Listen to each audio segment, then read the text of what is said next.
It's Kevin Keatsman Uncanceled on 95.7 FM, KCMO Talk Radio. Good morning, Kansas City. Welcome to Uncanceled on KCMO Talk Radio, 95.7 FM. I'm Kevin Keatsman, welcoming you in to start your week on a Monday. Thanks to Paul Gallant for a great show today. Nice work. He'll be back tomorrow or Wednesday? Tomorrow. Paul Gallant is back. A funny guy. He's got some pretty good lines. I enjoyed that immensely. Appreciate that. Pete getting a couple well-deserved days off with the family. That's a nice thing. We got a good show for you today. We are going to get into something I found very interesting, and that was a coach that turned political after his NCAA tournament win this weekend. We'll talk a little bit more about what you just heard in the news update there. Tim Walz, the Minnesota governor, and his comments about Tesla. Bill Maher, now the comedian, is going to visit Trump at the White House, courtesy of Kid Rock, is negotiating this. We will get into that. And a special guest Thursday for opening day at Kauffman Stadium. It is all ahead on this episode of Uncanceled, where we start with the breaking news that Donald Trump has just released a post on Truth Social that is really, really, really tough on Venezuela. He's obviously not happy with them. He's not happy with the battles he's fighting in court on whether or not he can send these terrorists to a prison in El Salvador.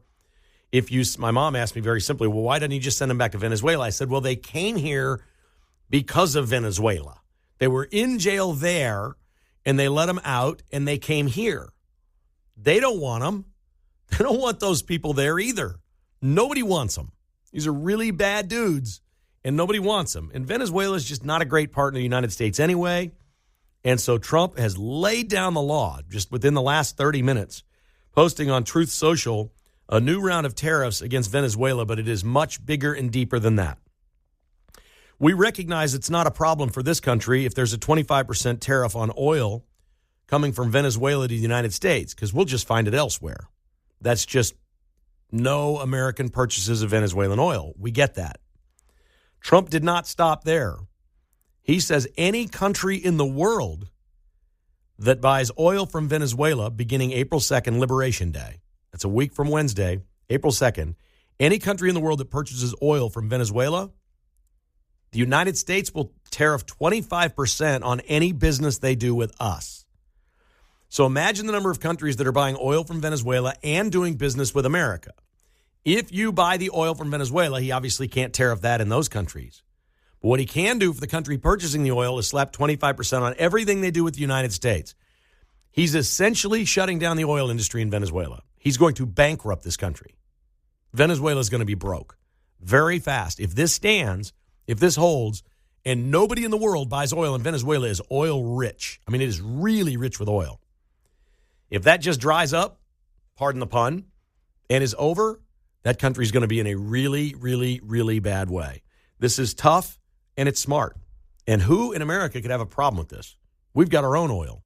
We don't need their oil. And we want our friends that do business with us to respect our position that all these people came here, committed all these crimes. We have gangs and gang members and all these other things happening, and they won't take them back. And even if they do, they'll set them free and they'll wind up coming back here.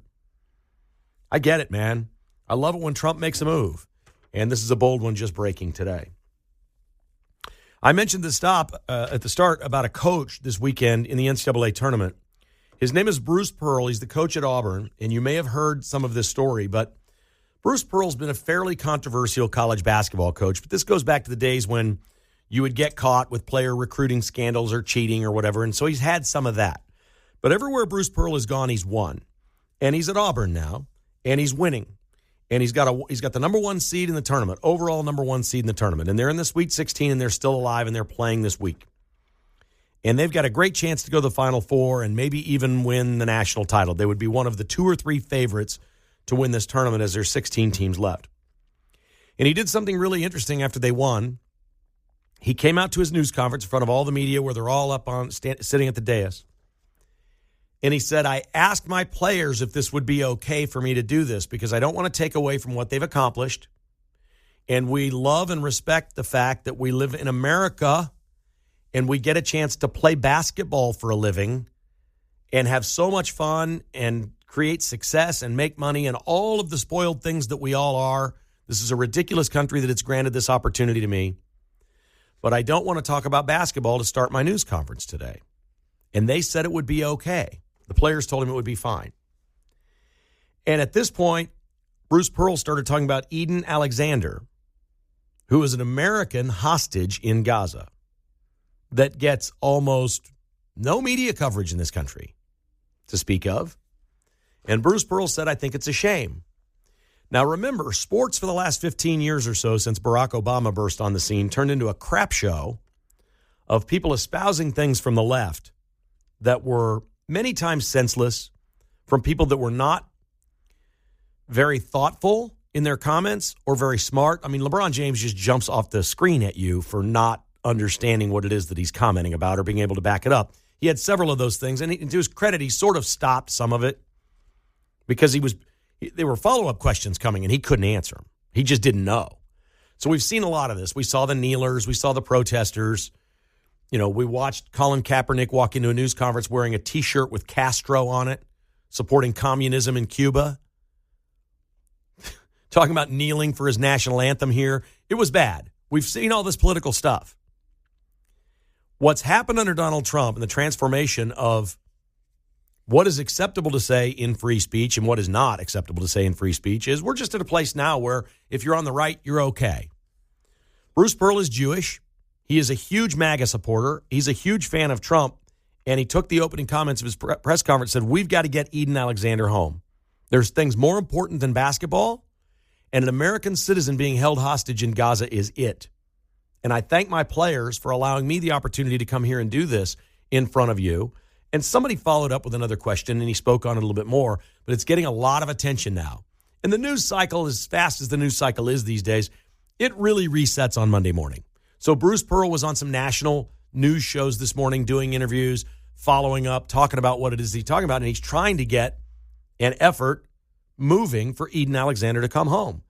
I don't know much about Eden Alexander's situation. I'm going to study it a lot this week. I'm going to find out if there's anything we can do, how we can help. Who knew? This is what is so great about conservatives versus liberals. He brought something up that every American can agree on. I mean, I can't imagine Bernie and AOC disagreeing with, let's bring an American hostage home. Somehow, some way, let's get him home. I love that. It's the same way Trump does things. He puts you in an unwinnable situation. Kevin McCarthy said this weekend, the former Speaker of the House, that Trump is, quote, Trump has broken the Democrat Party, unquote. He said with years of sharp messaging in things that you can't argue, he's broken their party. They're literally out there defending things that you can't defend. Like everybody wants a closed border and no violence. We all want those things. We want stronger economy and lower taxes. 80% of Americans want the federal government to spend less money. And they're out there arguing that it's bad. He puts them in the worst positions. Bruce Pearl did a little bit of that on this. If you're going to start asking about the conflict, it's no longer about Israel versus Gaza. It's an American is being held hostage. We got to get him home. And that redefines why so many Americans are on the side of Israel in this conflict. They're not holding Americans hostage. Hamas is. Gaza, these people are holding them hostage. And Bruce Pearl pointed that out, and I loved it. Emmanuel Cleaver was on with John Holt this weekend on For the People on Fox 4. Again, in a position where he's going to have to defend some of the things the Democrat Party is trying to say about Donald Trump right now. And in his slam of Donald Trump while talking to John Holt, this is the beauty of Trump and Bruce Pearl and some of these topics. He says, you know, Trump's a billionaire, like he doesn't understand normal people. This is the guy that rode in the garbage truck and was at a McDonald's drive-thru window and looked perfectly suited to either of them, by the way, as a billionaire. He seems to be relatable to the most common Americans, and that's why he won again. So Cleaver's flat wrong on this, and he says, quote, he knows nothing about government, unquote. I thought he was complimenting him. I think most people would see Emmanuel Cleaver say that Donald Trump knows nothing about government, and we know what Cleaver's done. I've got no beef with Cleaver. I think there's a good man there with a big heart. Manuel Cleaver's done a lot of great things for Kansas City. Fine. We disagree politically, but what really bothers me about guys like Emmanuel Cleaver is he's clearly been around too long. He's stale. He's taking it easy. He's got his feet kicked up on the table, grifting his way through Congress. It's easy for him. I'm not going to say he's lazy, but he's gotten complacent very clearly. And if your argument, the people, your constituents, is that Donald Trump knows nothing about government, I would say you know nothing about politics right now, because that's the best compliment you can pay somebody. The best thing you can say is he's from the private sector. He knows nothing about government. And most American goes, yeah, that's the guy I want. Because we don't think the government's very good. Chuck Schumer did this last week. He stepped right in it. All these greedy people built these businesses of their own, and they don't want to give us taxes. They're greedy. They don't think much of government. They want government to be destroyed. Yes, we want the government smaller. We recognize that we need a government, but we want it much smaller. We don't think you're very good at what you do. Congressman Cleaver, we don't think most people in D.C. are very good at what they do. Hell, we don't think the Republicans are any good at what they do until Trump came along and started surrounding himself by these people that are doing the things that we've been asking for decades. They're finally doing it. And it's changing the party. And as the Republican Party is changing for the better and gaining voters, especially in swing states, but all over the country, gaining voters, the Democrat Party is losing them right and left. Trump has broken the Democrat Party. He absolutely has. So Cleaver is asked by John Holt about Chuck Schumer. Do you need him out? This would be a good play. Schumer and AOC being kicked to the side and something a little more moderate, being the flavor of the month for the Democrat Party, would probably serve them well in the midterms. But if they're going to go hard left or break off, as Bernie Sanders said, and run as independents, they're in big trouble. Cleaver says of Chuck Schumer, quote, he's a great tactician and brilliant lawyer. All right, you lost me. That's it. I can't imagine anybody watching. If you're a Democrat watching and you think he's slamming Trump for saying he doesn't know anything about government, by the way, he was president 9 years ago. I think in the last at least 9 years, he's probably learned a lot about government. But the point is, we want people that don't know a lot about government. We don't like you staying there forever, Cleaver. We just don't like that. And then when you back up Chuck Schumer like this, I don't even know what Cleaver stands for, to be honest. I'm not sure. But I'd like to say it was an interesting interview, but it was only an interesting interview because of Cleaver's complete lack of saying anything. Like you could just tell he wanted to get through it. John Holt was doing a great job, asking legitimate questions. And Cleaver was trying to, body surf his way through the interview and actually compliments Trump when he thinks he's insulting him and then insults Schumer when he thinks he's complimenting him. Bottom line, that's what happened. All right, we got that and much more. I got plenty of topics today. Or if you'd like to join us, love to hear some of your thoughts on what's going on in your world or anything I'm talking about here. 913-408-7957. We've cleared the lines. They're wide open. First in, first on. We'll do that next on Uncanceled. This is KCMO Talk Radio. All right. My phone's been blowing up here, but he just keeps sending me a picture from X or Twitter of Bob Fesco, who does morning radio on a sports station here in Kansas City, saying that he is hearing that the Royals are going to be going to the old Sprint campus at 119th and Knoll in Overland Park, and that's where it will be. He did not report it as fact or anything like that. He said, hey, I'm hearing people saying this and that. By my count, this is the third location he's hearing that the Royals are going to be, and I know they're not building 3 stadiums. Yeah, he talked about this Overland Park one probably like 3 months ago. So he's back on that one Back on it now. Okay. Yeah, back on it now. Yep, moved back around. It was downtown. It was definitely going to be downtown. It was going to be the west side of downtown. I'm sorry, the east side, until it wasn't. Then it was definitely going to be the Crossroads area. And then, this North Kansas City thing looks really good, but now it's 119th and Knoll. I'm not saying it's not 119th and Knoll. It may be. I can't even imagine. So let me share just a brief story here before we go to the phones. If they build there, that's Overland Park. Right across Knoll is Leawood. That shopping center, we had an 810 zone in there back in the day. And I would do remotes there. I'd go do the show. One day I pull in, and I don't come to a complete stop at the little, squatty potty stop sign. It's a little 4-footer, 5-footer, not the big 8-footer that's legal. It's the little parking lot baby stop sign. And I roll through it, turning right. There's nobody in it, right? I'm headed to the 810 zone.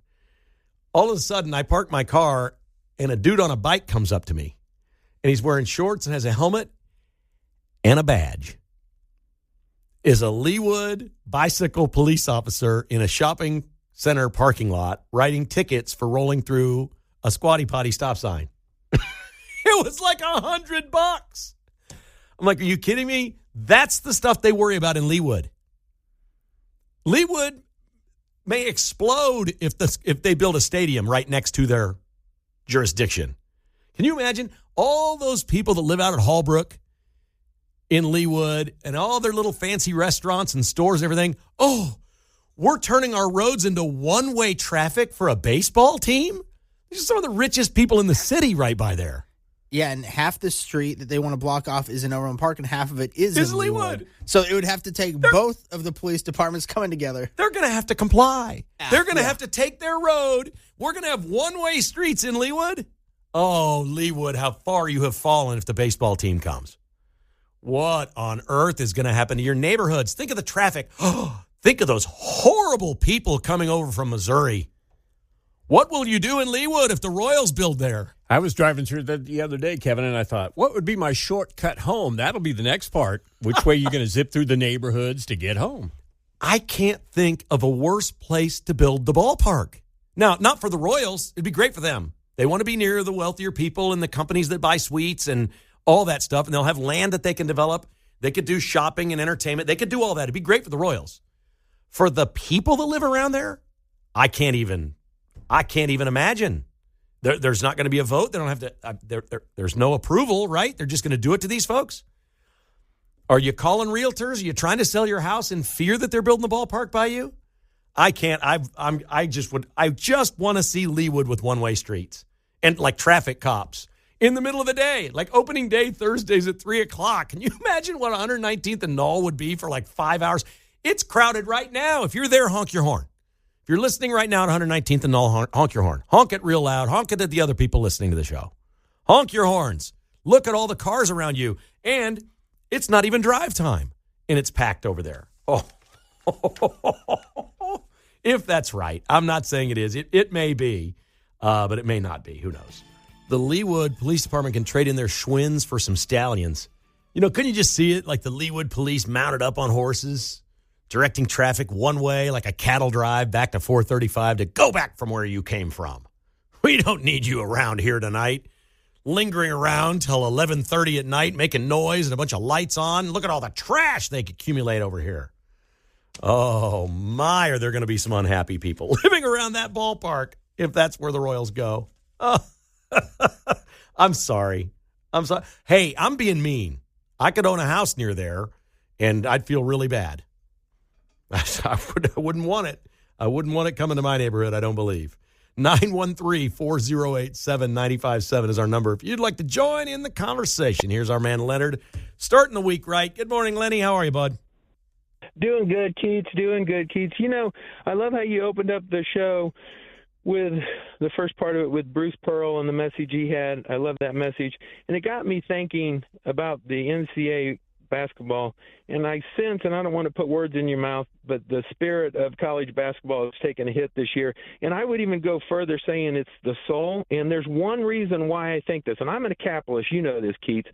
But I think it all goes down, the reason there's not a Cinderella and everyone's searching, they're not finding it right now, is because the mid-major superstars, they're getting snatched up. It used to be they wouldn't transfer because they knew that they would have to sit out a year, and that's why the upsets aren't there. It's true to an extent. We watched the kid at Drake. He looks like a superstar to me, and he's still there, so we'll see if he winds up going to Iowa because his coach is going to Iowa. You may go with him, but I think you make a really valid point. This is the worst tournament I can ever remember. I agree. If Cinderella is John Calipari at Arkansas, like that's the Cinderella that's left. That's not Cinderella. John Calipari's like the least Cinderella guy ever. So, you know, yeah. I'm with you. And the basketball hasn't been great. And, you know, there haven't been any buzzer beaters either. So the games just haven't been that good. There was one yesterday. The Maryland-Colorado State game was terrific. But there have been very, very few great games in this tournament. It's been a bad tournament. I don't know what else to say, but I don't know what they can do about it. The genie's out of the bottle now. And Keats, and I know you'll agree with this. You've been around sports forever and a day. When one person is taken off of a starting team in basketball, the chemistry, it's going to take a couple years to get that back, and that's another element. But I appreciate you taking my call, buddy. Thank you, Leonard. Take care. Yeah, the tournament has not been great this year. I don't know how many of our listeners here are watching religiously or just caught. And we're in a bad town to judge the tournament this year, too, because K-State was awful. Missouri and KU lost right out of the gate, and Iowa State couldn't have been worse last night. I would say those are the 4 biggest fan bases in this metropolitan area, and just a disaster for all 4. I will say this. I think K-State's women's game yesterday is probably the most exciting basketball game that happened the entire weekend, men's or women's. It's so hard for me to watch, man. I know. I've become a women's basketball fan. I know. I think the biggest thing in women's basketball used to drive me crazy. I think the goal should be a little lower so there's more action above the rim and more dunking and stuff. But I can't – it's so unbelievable how many times a missed shot goes out of bounds. That they just let it bounce and go out of bounds. That nobody's athletic enough to run around the other player and save the ball from going out. And so instead of botching it or bobbling it, they just let it bounce out of bounds and then sheer ball and you go the other way. I saw that so many times watching yesterday, and I don't watch a lot. I'd given up on them. Weren't they just cooked? Weren't they down like 9 or something? And yeah, they came back. They made it an overtime battle. And, I mean, K-State could have lost on that final shot. That girl was making points all afternoon, and then she just missed that close bunny. So a couple of shots. They got another putback, too. Would that beat the buzzer? Didn't they have a couple cracks at it? Yep. Yeah. No, and there was a terrific performance in this game yesterday by Tamira Poindexter. She had 24 points on 8 3-pointers and became the first woman in tournament history to have 6 or more 3-pointers and 6 or more block shots in a game. That's incredible. That is a pretty good game. So they're alive. They won 80-79. Good for them. All right, I saw this clip this weekend from Bill Maher, who's on HBO's Real Sports Show, and it's just tantalizing and delicious. He is lamenting the fact that so many people are leaving blue states. And I'll admit to you right now, I got this wrong. I thought what was going to happen was even Democrats would leave blue states and say, wow, it's so bad here, I'm moving to Texas or whatever. That really isn't what's happening. The migration in America from blue states is to red states by conservatives. It's changing the population of those states. It's changing the way those states vote in a pretty dramatic way. And Maher was on his show, and he had an author on there talking about this and said, we've got all these states where these people are leaving. By 2030, it is now believed that a Democrat could win the blue wall in the upper Midwest, like Minnesota, Wisconsin, Michigan, roll through the whole thing there and still not win the presidency because the Electoral College votes in Florida and Texas and Utah and Idaho are getting bigger and bigger and bigger as all these people are leaving L.A., San Francisco, places like that, and going to lower tax places. So he was lamenting that, saying that basically the party's dead, that it's been killed, just as we said Kevin McCarthy at the top of the show today said Trump's killed the Democrat Party. Maher kind of agrees. Bill Maher seems like the kind of Democrat that I could really be friends with and have dinner with, and we could sit and talk about issues. What he understands that most Democrat politicians don't is there are things that are unbendable that both parties have to agree on. You can't just hate it because it's Trump's issue. You cannot hate closing the border because you're a Democrat. You need to go along with that. You can keep your Democrat voters, but they don't want the border open either. You're going to have to cede some of these things to Trump and say he was right and 80% of the American public's with him. You should be on that side as well. It's not like you're going to lose the wackos in your party. They're still going to vote for you. The fact that they won't do that is mind-boggling to me. And Maher was simply saying, they know what the problem is. They just refuse to do anything about it. Then we learn, and I didn't know this until today, Bill Maher is going to the White House to meet Trump. And the left is melting down. It is killing them that Bill Maher is going to do this. And his message to them is, he uses the F word a lot. And that's basically what he said. He said, Kid Rock was on my show 3 weeks ago. And he said, dude, if you ever take me up on one thing your entire life, come with me to the White House and meet the man. Just sit down with him for 15 minutes and see what you think. Trust me. Let's go see him. And Bill Maher is going to do it. And there's no reason you wouldn't if you're Bill Maher. All right? It's good fodder for your show. It's good attention for your career. It's all those things. He doesn't like Trump, but he absolutely does not have Trump derangement syndrome. He's like, I get it. People want lower taxes. People like patriotism. People are mad at the border being open. He sees these things and understands them and understands regular folks, and not very many people in the Democrat Party do it. And Bernie Sanders is running around as this populist guy that's for the little person and all these things. That's what his whole career's been on as an independent. That's all Bernie does. But he's on a tour now called Stop the Oligarchs. How many people in his audience know what an oligarch is? How many Americans know what that is? How many care? They just don't know how to get, well, their message is wrong. That's the first thing. But they also don't know how to get a message out there. They get wonky and clunky and into the weeds of the things that's really important to them that's not really that important to the American people. And if there's one thing we've learned about Donald Trump after a decade, Kevin McCarthy's right, Bill Maher's right, you and I are right, he's been on message for 10 years. It's been simple stuff. Build the wall. Fake news. Lower crime. All of these things.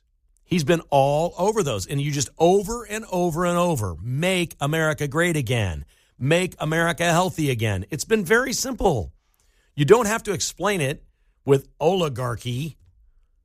That's not the way politics works, man. If you want to win big, broad elections, you got to find people that don't pay much attention to this. And after so many years of Trump saying fake news and build the wall and make America great again, people are like, yeah, I'm for all those things. Of course I'm for those things. And, well, yeah, abortion was really important, but it kicked back to the states, and abortion's actually up. I don't see how that's changed much. And now that I think about it, taking the transfer of power from D.C. to the state that I live in sounds like a pretty good idea to me.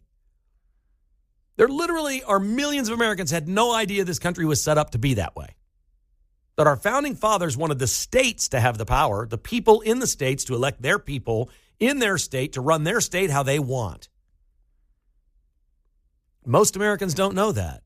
But as it plays out in real time, they're like, well, that's a pretty good idea. And now here comes the Department of Education. Department of Education is going back to the states. There will be no Department of Education. The federal government wants to keep sending funds they can. I saw an Ivy League school today. They said that the federal government sends them $480 million a year to their endowment. Their endowment is $14 billion. And they're still taking almost $500 million from the federal government every year. Here's a question. Why? Why would our federal government be sending that kind of money to these universities with these billions of dollars of endowments that can clearly operate on their own without anything from the feds? Why? Why are we doing this? State, different thing. K through 12, different thing. Let's support the states. If that's what we need to do, let's do it. And I've gotten great emails from some of my podcast listeners that either have a wife in education or have been in education. They're like, we need merit pay for these people. That's what the federal government should do. They should set up an incentive program for these teachers that when you are more successful, you're a better teacher, the outcomes are better on the ACT scores and things like that, you get a bonus. Let the teachers, even though they're in a union, whatever, work for bonuses for excellence. So they don't get mired down at the university level in, all these ridiculous things. You just completely have tenure and you're there for life and nobody can take it away from you. It would be easy to phone it in every day. That would be an easy, natural thing for a lot of people to do. We should have incentives for teachers to be great, make teachers great again. There are great teachers out there. There's just not enough of them. I've heard a lot of great ideas, and they don't involve a Department of Education. They do, in many ways, involve funding and sending it to the states and letting the people at the local level decide what to do with their schools. Love those ideas across the board. 913-408-7957. This is Uncanceled. I'm Kevin Keatsman. We're back with more on KCMO Talk Radio right after these messages. All right, let's talk second chances. I think most people believe in second chances. Everybody's capable of doing something bad one time, but we give second chances. We like success stories after somebody gets a second chance, a little redemption. We like it in sports. We like it in life. Trump's getting a second chance at the Oval Office. We love that. What would you do with this coach? New York Class D state championship girls basketball game this weekend. Northville Central School District says they have fired their coach, Jim Zullo, for pulling the ponytail hair of his player, Haley Monroe. She popped off at him, and he grabbed her ponytail and yanked her back, and they fired him. Now, I agree with firing him.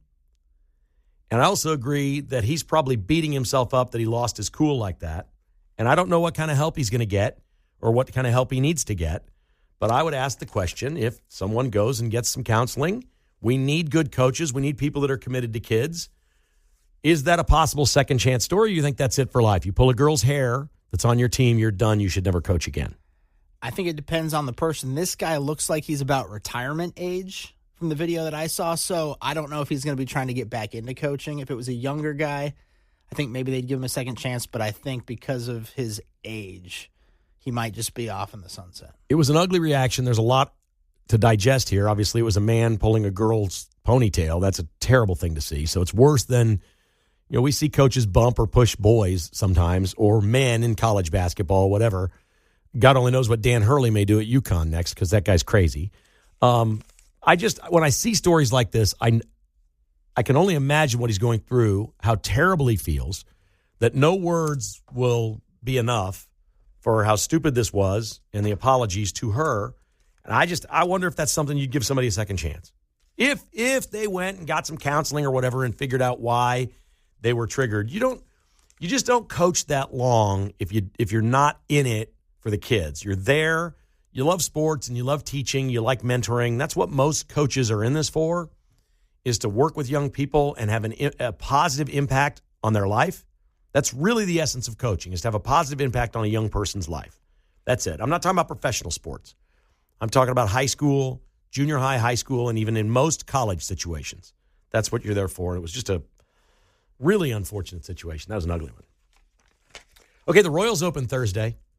This is one of my favorite stories. Mark, did you know they're bringing in a very, very special social media influencer on Thursday? I did not know about this one. This is the craziest story you're ever going to hear. We know him as Spencer B. That's all. We don't have a last name. His company is SB. That's his initials. SB Mowing in Wichita. He grew up pretty poor. He had bad test scores of 20, trying to go to college, couldn't get in anywhere, and didn't have any money anyway. Worked very hard to improve his test score to 32, got a full ride to K-State, got out of K-State, took a job with a company developing mobile apps, and started making videos of what he really likes to do, and that's go around to old or disabled people in the houses that you see kind of out in the country or whatever, where all the stuff's overgrown, cleans up all their shrubs, all their 4-foot-tall grass, all that stuff, and he started making videos. And his girlfriend said, you can do better than this. You need to condense these down to about 40 seconds. We'll do them in fast speed time. We'll take on all these jobs and do all this stuff. Spencer B. has 50 million followers and 3 billion views between YouTube and TikTok. Wow. Did he quit his day job yet? There can't be. There's a picture of him. He's got like 9 YouTube awards. That's crazy. For his category. And the Royals have invited him on opening day to take a couple laps on the mower and cut some grass. That's cool. How good is that? SB Mowing is the name of the company. I don't know how much he mows anymore, because if you got those kinds of numbers on YouTube and TikTok, he's got to be loaded. He's 25 years old. He's got to keep mowing so he can keep those videos going. Mowed his first lawn at age 11, 14 years later, because America's a great country, and thanks to TikTok and YouTube, that's what he's got. Unbelievable. And again, most of this is just outrageous projects you couldn't handle on your own. You couldn't do it. And he goes and helps people do these things, which is pretty cool. Vinny Pasquantino has a strained hamstring. What do we think about Thursday, Mark? Is he going to play? I don't like that. I don't like Vinny getting an injury. It's happened a couple times now.